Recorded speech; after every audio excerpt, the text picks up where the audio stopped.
In 1720, losing your arm in battle earned you 800 pieces of eight, paid out by pirates.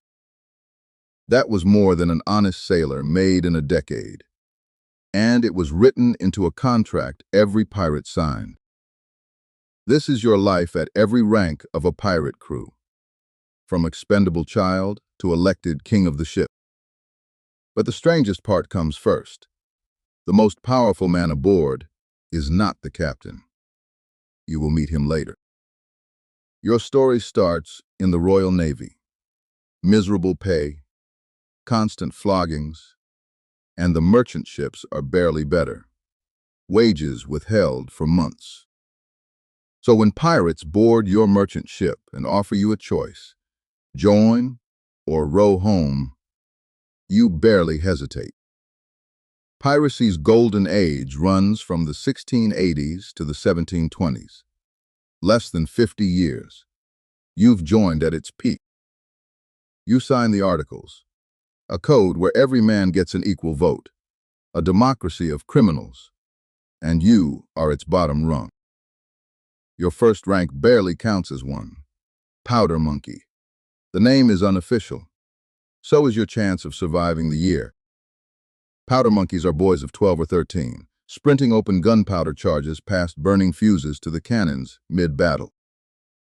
The Navy treated its powder boys as expendable. Harsh treatment, rarely paid, almost no hope of ever being promoted. Most of them deserted the first chance they got. On this ship, you decide to be the exception. Battle stations. Your job is simple. Keep the guns fed, stay low, and do not think about what the cannonballs do. You survive your first fight. The gun crews notice the boy who didn't freeze. Aboard a pirate ship, being noticed matters. Unlike the Navy, this crew votes on who rises, so you learn everything, knots, rigging, and the difference between an order and a suggestion. A year in, you're promoted to deckhand, a real pirate at last. Now the code starts paying you, literally. As an ordinary crewman, you're entitled to exactly one share of every prize the ship takes. Everyone can read the split. The captain gets 2 shares, the quartermaster, 2, master gunner and boatswain, 1.5, officers, 1.25. 2 to 1, top to bottom. Your Navy admiral made hundreds of times your wage. Here, the boss earns double, no more. And the code protects you. Lose a limb in battle, and the common fund owes you 800 pieces of 8. That's the number from the beginning, medical insurance written by Captain Bartholomew Roberts into his articles, with smaller payouts for smaller injuries. You fight, you haul, you get paid in silver on a beach at midnight. But you're still taking orders. From the boatswain. The boatswain runs the deck's daily grind. Sails, anchors, provisions. Watching him, you realize promotion here means the crew trusting you with their lives. So you make yourself trustworthy. And when the old boatswain takes a musket ball, the crew looks at you. Violented. You're elected boatswain. 1.5 shares now, and every rope, sail, and barrel on deck is your problem. Above you sits the sailing master, the officer who navigates. On paper, he simply points the ship. In practice, he gambles. The charts of the age are guesses. Reefs appear where paper shows water. You apprentice yourself anyway. Sun sightings, dead reckoning. Navigation is power. Here's what you've noticed climbing. The captain rarely gives orders outside of battle. Someone else runs the ship's daily life. He decides who eats what, settles fights, holds the punishments. The crew elected him separately, precisely so the captain couldn't. 2 elected leaders, 2 separate powers, each checking the other. A separation of powers on a ship full of thieves. Historians compare it to the American Constitution, except the pirates wrote theirs the better part of a century earlier. That man is the quartermaster, the most powerful rank aboard. And when he steps down with his fortune, The crew votes again.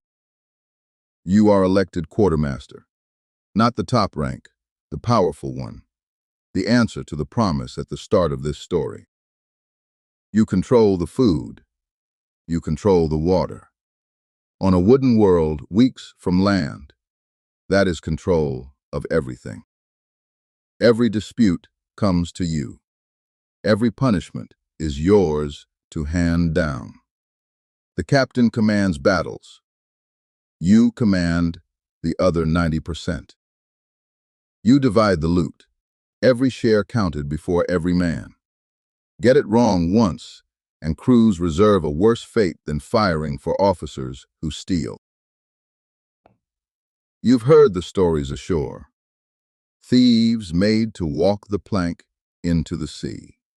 You have never once seen it, because it almost never happened.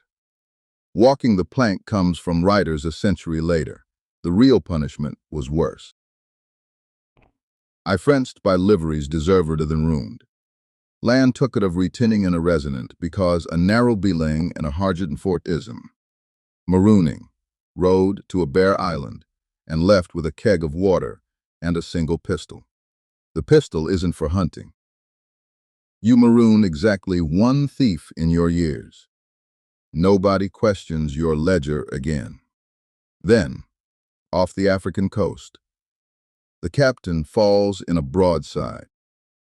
The vote is called on the open deck. Every man, one voice.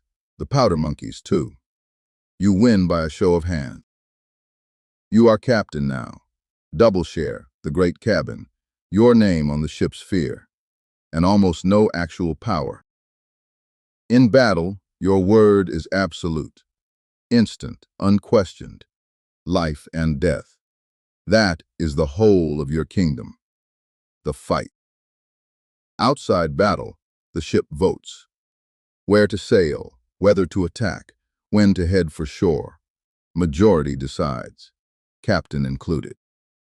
The same hands that raised you can lower you. Captains were voted out mid-ocean. You lead like a man who can be fired, because you are. It can't last.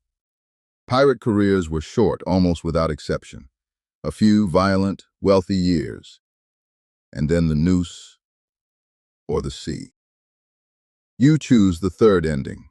Slip ashore with your shares, buy land under a new name, and vanish from every record. The freest, fairest workplace of its age flew a black flag, and you climbed it, vote by vote.